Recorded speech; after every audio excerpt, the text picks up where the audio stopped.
नमस्कार दोस्तों आज की इस ऑडियो क्लिप में मैं क्रेडिट बिल लोन एप्लीकेशन की रिकवरी का एजेंट और पीड़ित कस्टमर के बीच जो बातचीत हुई है उसका ऑडियो क्लिप लाया हूँ।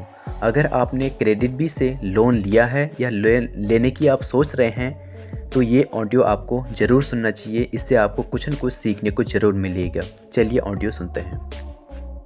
Hello hello. राजेश, करण जी से बात हो रही है। जी। करण जी, आपने लोन लिया था क्रेडिट बिल से, उसका कुछ अमाउंट पेंडिंग रह रहा है, पे करा के क्लोज करवाइए। नहीं करवाना सर। क्यों? एक तो पैसे नहीं है, ऊपर से आप लोगों ने मेरा कॉन्टेक्ट लिस्ट में कॉल करके देख चुके हैं। क्या दे चुका हूँ? आप लोग ने कॉन्टेक्ट लिस्ट में कॉल कर करके पैसे ले चुके, तो आप मेरे से क्यों मांग रहे हो? नहीं, हमने तो नहीं मांगे। ये केस हमारे पास आज ही आया है आपका। आपके पास आज आया होगा ना। इससे पहले जिसके पास था वो सबकी कॉन्टेक्ट लिस्ट में कॉल कर करके पैसे ले चुके हैं। अच्छा। तो आज नहीं, कल तो आपको करवाना ही पड़ेगा। जब आपका सिविल स्कोर बिल्कुल खराब ही हो चुका है, तो क्या खराब होगा?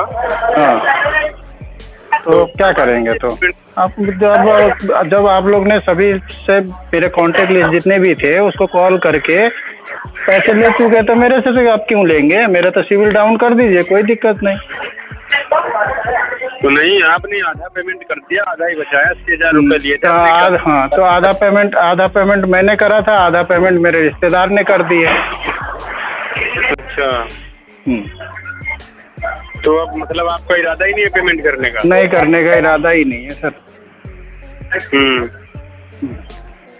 क्यों, ऐसा क्यों है भाई? ऐसा यही तो मैं बता तो रहा हूँ। मेरा कॉन्टेक्ट लिस्ट में कॉल किया आप लोग ने, मेरे साथ गाली क्लोज किया। भाई, ये केस जिसके पास रहा जो देख रहा हूँ उसकी बात मैं नहीं करता, मैं अपनी बात करता हूँ। मैंने आपके अपने पर्सनली बात कर रहे हैं क्या? आपने पर्सनली बात कर रहे हैं क्या आप? हाँ, मैंने तो नहीं किया ना किसी को। नहीं, आप नहीं, वही चीज तो कह रहा हूँ। आप पर्सनली पैसे तो नहीं मांग रहे हैं ना आप? पर्सनली अपने लिए पैसे नहीं मांग रहा हूँ, क्रेडिट बिल तो वही क्रेडिट बिल के लिए आप पैसे मांग रहे हैं। ये क्रेडिट बिल ने करवाया, मैं क्रेडिट बिल के अगेंस्ट बोल रहा हूँ।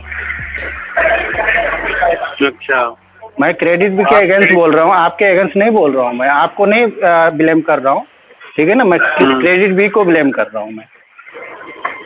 अच्छा, तो ये बताइए, अभी तो मान लो अगर फ्यूचर में कभी दोबारा रिक्वायरमेंट हो गई, अगर आपके यहाँ भाड़ा नहीं रहेगा तो दोबारा से तो नहीं मिलेगा ना आपको? फिर कोई दिक्कत नहीं सर, नहीं लेंगे। ऐसे कंपनी से लेना भी नहीं है, ठीक है ना? फ्यूचर का फ्यूचर देख लेंगे। लेकिन जिस तरीके से इन्होंने बर्ताव किया है ना, जिस तरीके से इन्होंने बर्ताव किया, उस हिसाब से कंपनी के ऊपर मैं ब्लेम कर रहा हूँ। साला कंपनी चोर कंपनी है, ठीक है ना? हरासमेंट करके आदमी का मजबूरी ना समझते हुए, ठीक है ना, आदमी का मजबूरी ना समझ के उन्होंने जो हरकतें किया हुआ है ना, उस हिसाब से तो मैं कंपनी के ऊपर ब्लेम कर रहा हूँ। ऐसा क्या मेरे को इतना हरासमेंट किया, मेरे को इतना गाली क्लोज किया, और मेरे रिलेटिव में कॉल कर करके मेरा इतना इज्जत का धजिया उड़ा दिया, और जाके तब भी उनको पैसे मांगने का हक बनता है, मुंह बनता है। लेकिन इनको किसने राइट दिया था कि मेरे कॉन्टेक्ट लिस्ट में कॉल हैक करे और मेरे कॉन्टेक्ट लिस्ट में कॉल करे?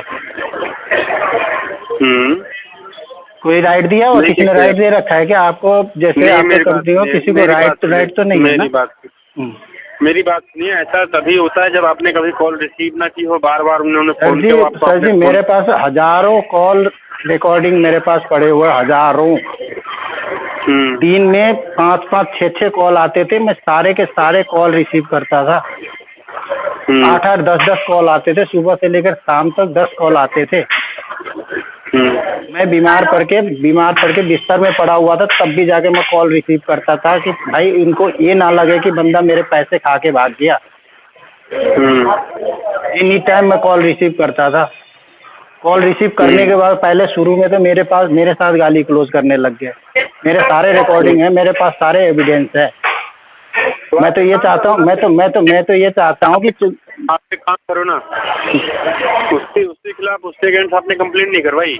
मैंने उनके खिलाफ भी कंप्लेंट करवाई थी। मैंने कंप्लेंट से क्या होता है सर? कुछ नहीं होता। फ्रॉड नंबर से कॉल करते हैं, फ्रॉड नंबर से कॉल करते हैं, उनका कॉल ट्रेस ही नहीं होता है, इनका कोई माँ बाप नहीं है, कौन सी जगह से कॉल कर रहे होते क्या होते हैं पता ही नहीं चल पाता। फ्रॉड नंबर तो होते हैं, सब ये फ्रॉड नंबर इशू करवा रखे होते हैं या इंटरनेट कॉलिंग से कर रहे होते हैं ना। कंपनी नाम पता तो बताते नहीं, मेरे रिकवरी मैन कौन है, मेरा एड्रेस वगैरह, जो आरबीआई की गाइडलाइंस है कि जबकि कंपनी को बताना होता है कि मैंने किस बंदे को मैंने रिकवरी के लिए दे रखा हूँ, कौन सा एड्रेस है, क्या ये है, सारा मेरे पास मैसेज आना चाहिए होता है, ठीक है ना। ये लोग तक आरबीआई गाइडलाइंस को तो जेब में रख के बात करते हैं। मैं तो यही चाहता हूँ ना कि देखो कितना इनके पास पावर है, कि कितना पावर है, देख लेता हूँ क्रेडिट बी के पास।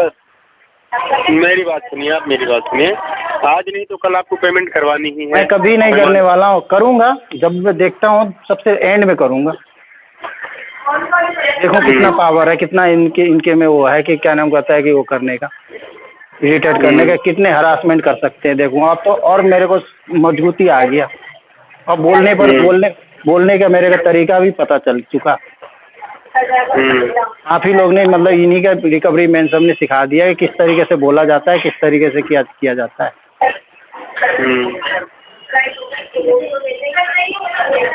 शुरू में मेरे को मालूम नहीं था सर, लेकिन अब मेरे को मालूम चल गया कि आप लोग किस हद तक क्या नाम कहता है हरासमेंट करते हैं। आदमी मर जाए कोई दिक्कत नहीं, उनको पैसे की पड़ी होती है, लेकिन आदमी मर रहा हो उसको फर्क नहीं पड़ता है कि आपको मर रहा है या चाहे इसके बाल बच्चे मर रहे हैं। चलो ठीक है जी, आपसे ठीक है ना। इसी वजह से मैं आप जब भी कॉल आता है ना, मैं मना कर देता हूँ, मैं पैसे पे नहीं करना है। जब देखेंगे आगे देखेंगे जो होगा देखा जाएगा।